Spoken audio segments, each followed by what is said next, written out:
जय श्री राम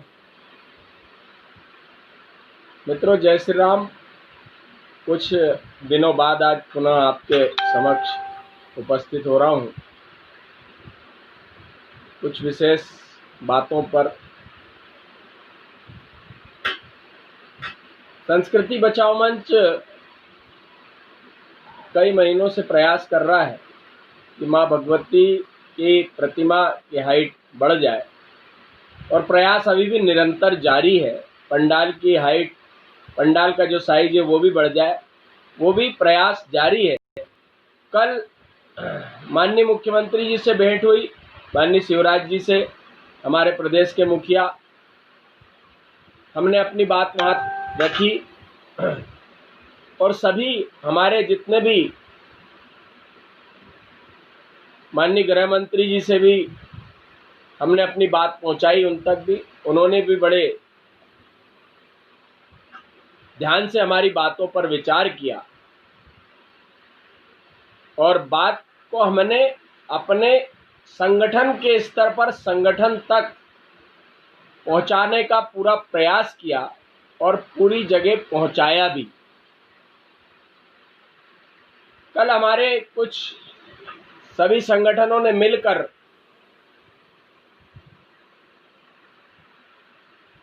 यह मांग करी थी कि प्रतिमा की हाइट बढ़े।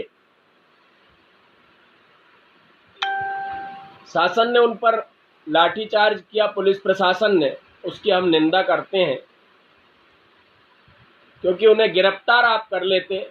आखिर कहीं ना कहीं कार्यकर्ता भी हमारे ही हैं, हमारे ही समाज के हैं, और यह मांग तो पहले से चली आ रही थी। वहां पर क्या स्थिति उत्पन्न हुई समझ नहीं आया, और किन लोगों ने पथराव किया पुलिस प्रशासन के ऊपर, यह भी नहीं पता पड़ पाया।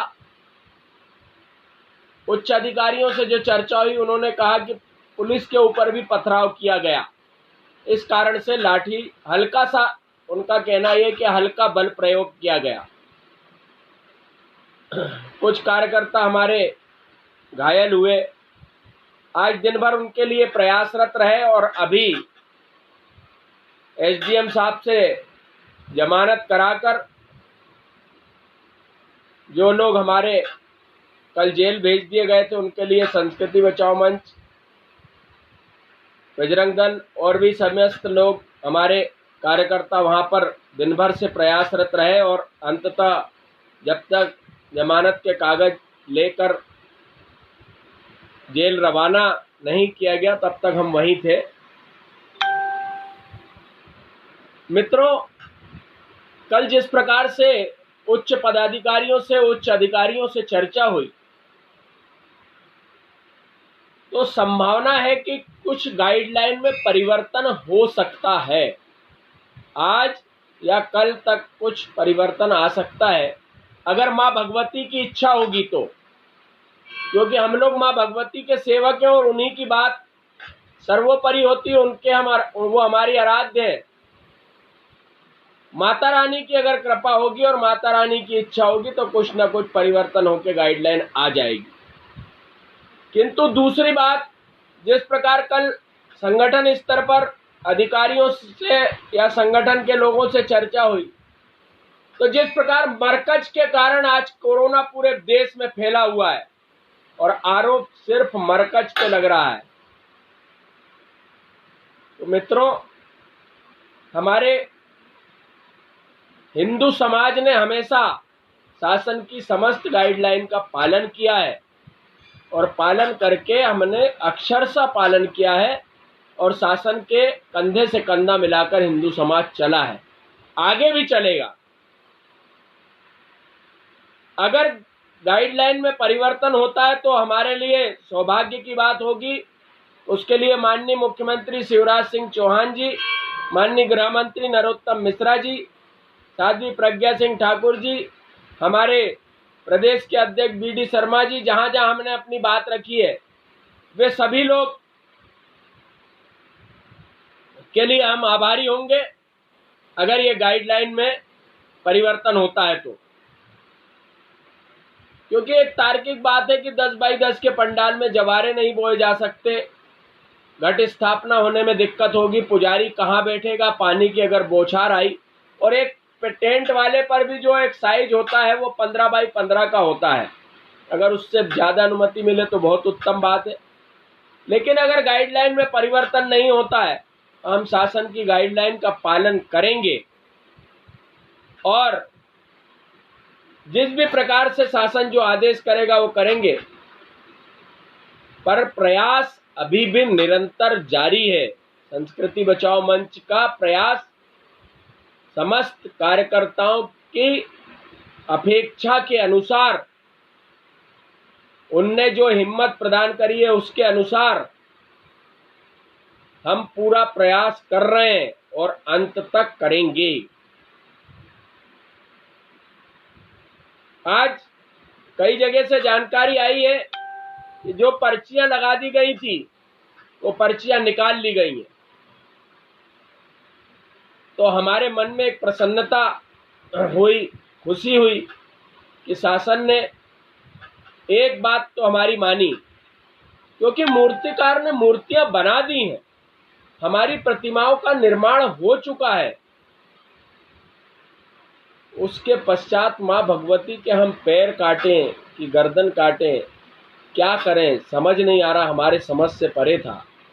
अंततः यही होता कि मूर्ति को ढाक कर और हम साल भर के लिए कहीं रख देते, किंतु हम नहीं चाहते कि मरकट के जैसा हमारे हिंदू समाज के ऊपर आरोप लगे या हमारी देवी जी के त्योहार पर, नवरात्रों पर आरोप लगे कि इस कारण से दुर्गा उत्सव मना और दुर्गा उत्सव के कारण कोरोना महामारी फैली। हमें एक दूसरा पक्ष भी सोचने पर विचार करना पड़ रहा है। जब मेरी कल माननीय उच्च पदाधिकारियों से संगठन के बात हुई है, तब आज मैं आपसे ये बात कह रहा हूं। मैं आपसे पूछता हूं मित्रों, हो सकता है कि आपको आज मेरी बातें कुछ अलग लग रही हों, लेकिन मुझे बताइए कि अगर हम 15 फीट की प्रतिमा उठाएंगे तो हमको सारी गाइडलाइन का पालन करते हुए वहां पर भी फिजिकल डिस्टेंस रखना पड़ेगा या क्रेन की व्यवस्था हमें करनी पड़ेगी, क्योंकि एक प्रतिमा को उठाने को 20 लोग लगेंगे। उसका उठाना, फिर उसे बिठाना, माँ भगवती को विराजमान करना, उसके बाद जब हम लेके जाएंगे तब विसर्जन करना, ये सब चीजें हमने कुछ निर्णय भी लिए। हमारे संस्कृति बचाओ मंच के कार्यकर्ताओं ने लगभग 70-75 जगह भोपाल में संस्कृति बचाओ मंच के कार्यकर्ता दुर्गा उत्सव मना रहे हैं और हर वर्ष मनाते हैं। आपको बता दें कि चैत्र की नवरात्र में पिछले 10 वर्षों से हम लोग चुनरी यात्रा निकालते चले आ रहे हैं, लेकिन इस चैत्र की नवरात्र में हमने चुनरी यात्रा का आयोजन नहीं किया। माँ को प्रतीकात्मक प्रणाम करके उनसे क्षमा याचना करी। अगले वर्ष हम भव्य चुनरी यात्रा निकालेंगे।